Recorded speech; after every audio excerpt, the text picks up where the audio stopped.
Okay guys, untuk develop emulator, mula-mula buka ni lah Android Studio, dan mungkin kita boleh create satu project baru. File, new project. Dan untuk isu kali ni saya akan tukar menggunakan mana tadi? Tab activity. Saya akan buat tab activity, klik next.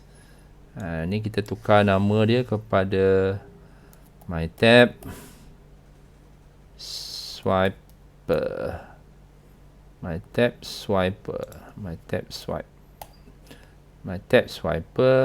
Ni kita tukar kepada Java. Saya lebih suka prefer guna Java. Dan ni dia punya location, bla bla bla. Kita ambilkan Android 5. Ni default dia lah, API 21. Just apply default dia. Klik finish. Dan kemudian kita akan keluar. Okay, kita akan dapat satu apps ni. Dan masa ni kita boleh gunakan, nanti saya akan tunjuk macam mana nak install kita nak install Android emulator. Okay, daripada scratch. Sekejap lagi.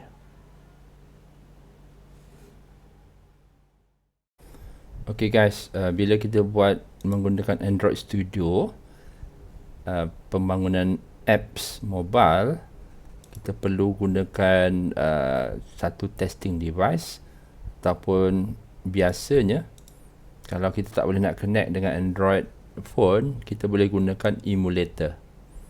Ini adalah antara cara yang lebih mudah lah untuk kita test Android Studio apps dengan menggunakan emulator. Sebenarnya gunakan phone macam ni. Gunakan phone sendiri, actual phone ataupun physical phone. Cara ini lebih cepat, lebih menjimatkan RAM. Sebab kalau kita run Android device macam ni ataupun emulator, ini adalah contoh emulator, ini akan mengakibatkan penggunaan RAM dan resources RAM, storage, komputer kita. Sebab yang ini adalah Android phone yang running dalam PC kita. So boleh juga kalau kita dah ada Android Studio, kita nak test kepada Android emulator, boleh juga. Dan satu lagi saya gunakan ini. Ini adalah phone yang saya connect kepada laptop. Kita boleh gunakan Visor Pro. Tapi saya tak nak tunjuk yang ni, saya nak tunjuk yang ini. Macam mana nak gunakan emulator. Emulator ni adalah satu Android phone yang kita install dalam laptop. Cumanya kita perlu download. Nak mendownload tu pun satu hal. So macam mana kita nak tambahkan Android. Macam tadi kan saya punya ni dah ada. Okay, dah ada. So kalau katakan tak ada lagi, kita boleh gunakan kat sini AVD Manager. Atas ni kita ada AVD Manager. Kat atas ni AVD Manager. Kita klik AVD Manager ni, dan kita akan sama ada kalau dah ada, dia akan ada satu kat sini lah. Okay, kalau dah ada, kita akan ada satu kat sini. So kalau macam ni, saya remove kejap. Okay, saya nak remove kejap, delete je. Okay, so dia akan keluar macam ni lah awal-awal. Apabila kita klik kepada AVD Manager, ni AVD Manager, by right dia tak ada lah, dia tak ada lagi. So kita boleh create satu virtual device. Klik di sini, dan kita boleh pilih. Kita boleh gunakan high performance phone, ataupun kita gunakan yang spek yang kecil. Contohnya macam Nexus S ataupun Nexus One ni. Ini adalah phone yang ada dia punya aspect ratio screen dia kecil sikit lah. Okay, tapi biasanya saya akan ambil yang ada tanda ni. Ini adalah GMS, ataupun dia dah ada dalam tu built-in Google Service. So kalau yang ni, kalau kita nak play around dengan Google Maps, kita boleh test pada Android emulator ni lah. Okay, biasanya saya akan ambil yang macam ni lah, yang pixel ni. Dia tak terlalu tinggi dia punya spek, tak rendah, dia medium lah, macam ni. Ya, okay, ambil yang ni. Saya suka yang ambil yang ni, yang ada tanda ni. Okay, dan klik next. klik next, dan kemudian bla bla bla. Kalau ikutkan kat sini saya dah download yang R. Tapi tak apa, kadang-kadang kita tak ada satu pun sistem image. Sistem image ni apa? Dia adalah satu macam ISO image yang digunakan untuk install macam Android phone installer yang kita boleh install dalam laptop. Yang ni kita perlukan virtualization. Sebenarnya banyak isu lain, contohnya macam kalau korang nak run Android emulator ni, korang kena support virtualization. Maksudnya pastikan yang, sebab Android phone ini dia adalah satu OS. Jadi kita nak run OS lain, contoh macam kita nak run OS Linux dalam Windows. Jadi kita perlukan virtualization.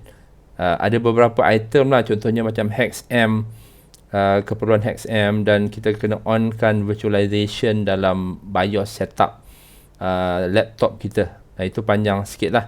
Tapi by right ni saya andaikan korang punya virtualization HexM tu sudah diinstall lah, sudah ready. Okay, kalau contoh kat sini kan saya akan cuba ambil yang terkini, iaitu 31 ni. Okay, 31 ni saya akan ambil yang ni. So saya akan create satu virtual device nanti daripada Android 31. Yang Android 30 ni saya dah ada, tak apa, saya just nak tunjukkan satu lagi, Android 31, API level 31. Ini yang terkini lah, Android version 31. Ini antara yang terkini. Okay, so saya akan minta dia download ISO image untuk 31 ataupun Android 31, Android API level 31. So ni tengah download dah ni, nampak tak ni? Nampak tak? Dia lama sikit. Ada berapa tu? 1.3 gig. So kalau korang nak install ISO image Android dalam mesin masing-masing, PC laptop masing-masing, dia perlukan 1.3 GB nak download dia punya ISO image.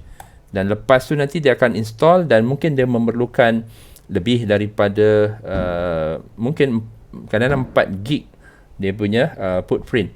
Dan yang sedihnya adalah apabila kita run Android device ni, Android virtual device ini, dia akan ambil sebahagian RAM kita. Mungkin dia akan ambil 2 gig RAM untuk semata-mata dia allocate untuk run kita punya Android virtual device. Itu antara kelemahan dia lah, drawback dia kalau kita cuba nak install Android emulator dalam mesin kita. Dan biasanya 8 gig RAM tak cukup. Dan kalau nak Android Studio ni, nak run Android Studio ni, kita perlukan sebenarnya SSD, hard disk. Kalau hard disk HD, memang dia agak slow lah crawling.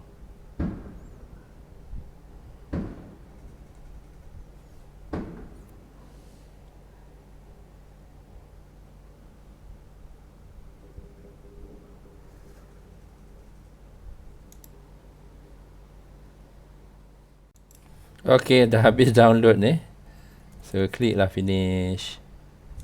Okay guys, ini satu contoh macam mana kita dah download ISO image untuk Android virtual device. Sekarang ni kita nak create satu Android phone install dalam laptop kita. So untuk tujuan ini saya ambil yang ni ya, Nexus 5. Nexus 5 ni dia adalah lama sikit, so saya gunakan yang tak banyak feature sangat. Okay, so ni saya dah test, dia lebih ringan sikit lah. Okay, klik next. Ni pilih Nexus 5, klik next. Dan korang boleh gunakan, kalau nampak yang versi 30, better gunakan 30 lah. Kalau korang nakkan yang versi 31 pun boleh juga.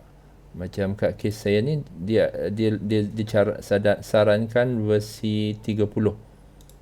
Versi 30, API level 30. So saya ambil 30 ni lah. Kalau korang nak yang 30 ni pun korang boleh download juga. Okay, korang boleh download juga di sini. Okay, pilih yang ini, ataupun boleh pilih yang either one lah yang korang prefer. Cuma mungkin versi 3.1 ni dia punya features banyak sikit, jadi dia punya footprint, storage dia besar sikit lah. Kalau yang elok yang gunakan 30, dah ada 30, gunakanlah 30. Kalau dia recommend kat sini, ambil yang recommended kat sini. Okay, either one lah. Okay, so klik satu, saya ambil yang 30, klik next. Okay, Nexus 5 API 30, finish.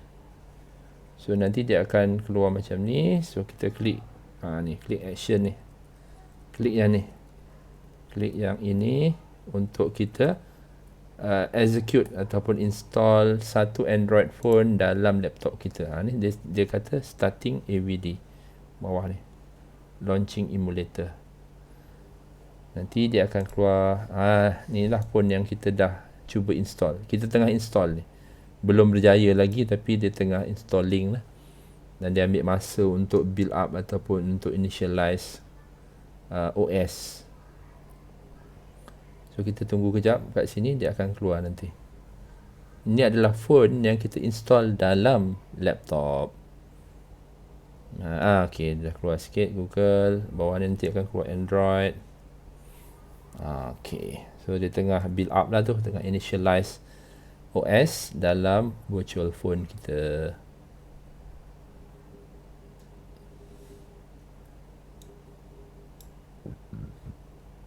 So yang ni korang boleh tutup lah kejap.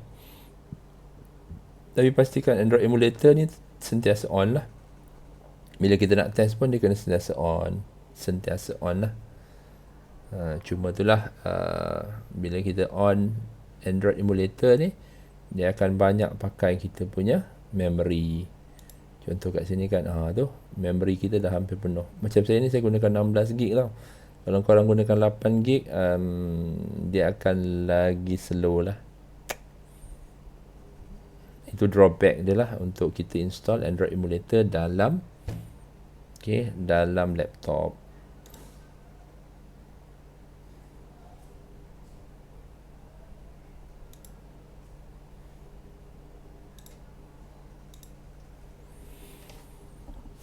Okay, kita tunggu kejap dia untuk siap install Android emulator dalam phone. Tu Pixel is starting. Dah keluar. First time biasanya dia akan lambat sikit.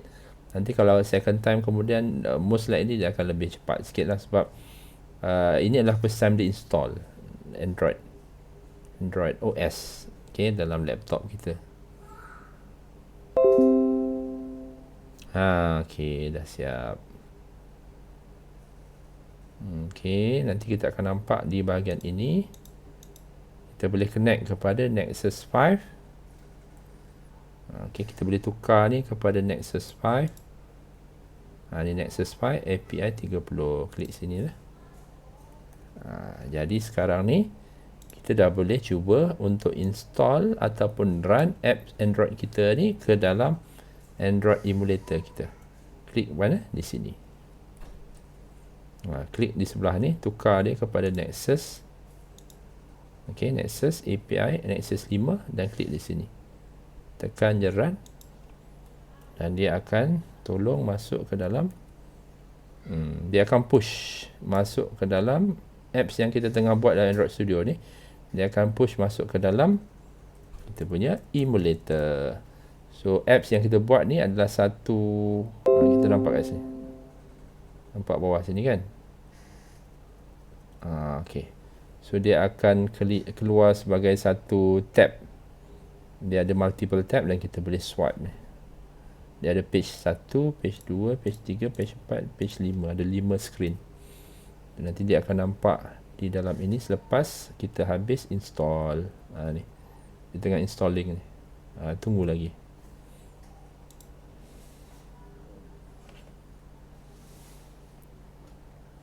Dia dah launch activity tu screen kita lah, apps kita yang kita tengah buat ni.